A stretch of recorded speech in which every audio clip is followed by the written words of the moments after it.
സൗദിയിലെ വിദേശ നിക്ഷേപം 4 ഇരട്ടിയായി വർദ്ധിച്ചതായി സൗദി നിക്ഷേപ മന്ത്രി ഖാലിദ് അൽ ഫാലിഹ് പറഞ്ഞു. നിക്ഷേപത്തിന്റെ 90% എണ്ണ ഇതര മേഖലയിലാണ്. സൗദി ബജറ്റ് ചെലവുകളുടെ 40% എണ്ണ ഇതര മേഖലയിൽ നിന്നുള്ള വരുമാനമാണെന്നും മന്ത്രി വ്യക്തമാക്കി.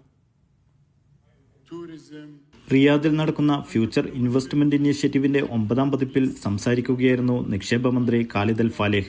രാജ്യത്തെ വിദേശ നിക്ഷേപം 4 ഇരട്ടിയായി വർദ്ധിച്ചു. നിക്ഷേപത്തിന്റെ 90% എണ്ണ ഇതര മേഖലയിൽ നിന്നാണ്. സൗദി ബജറ്റിന്റെയും ചെലവുകളുടെയും 40% എണ്ണ ഇതര വരുമാനത്തിൽ നിന്നാണ് ലഭിക്കുന്നതെന്നും മന്ത്രി പറഞ്ഞു. രാജ്യത്തിന്റെ സമ്പദ് വ്യവസ്ഥ ഇനി എണ്ണയെ അടിസ്ഥാനമാക്കിയുള്ളതായിരിക്കില്ലെന്നും മന്ത്രി കൂട്ടിച്ചേർത്തു. വ്യവസായം, സാങ്കേതികവിദ്യ, ടൂറിസം, സംരംഭകത്വം, ഡീപ് ടെക്, വെഞ്ചർ ക്യാപിറ്റൽ എന്നീ മേഖലകളിലെ ദ്രുതഗതിയിലുള്ള വളർച്ചയും പുരോഗതിയുമാണ് ഇതിന് കാരണമെന്നും മന്ത്രി വിശദീകരിച്ചു. സർക്കാർ സ്വകാര്യ മേഖലകളിലെ പങ്കാളിത്തം ശക്തമാക്കി. തൊഴിലില്ലായ്മ നിരക്ക് പകുതിയായി കുറക്കുകയും തൊഴിൽ വിപണിയിൽ സ്ത്രീകളുടെ പങ്കാളിത്തം വർദ്ധിപ്പിക്കുകയും ചെയ്തത് പ്രധാന നേട്ടമാണെന്നും മന്ത്രി പറഞ്ഞു.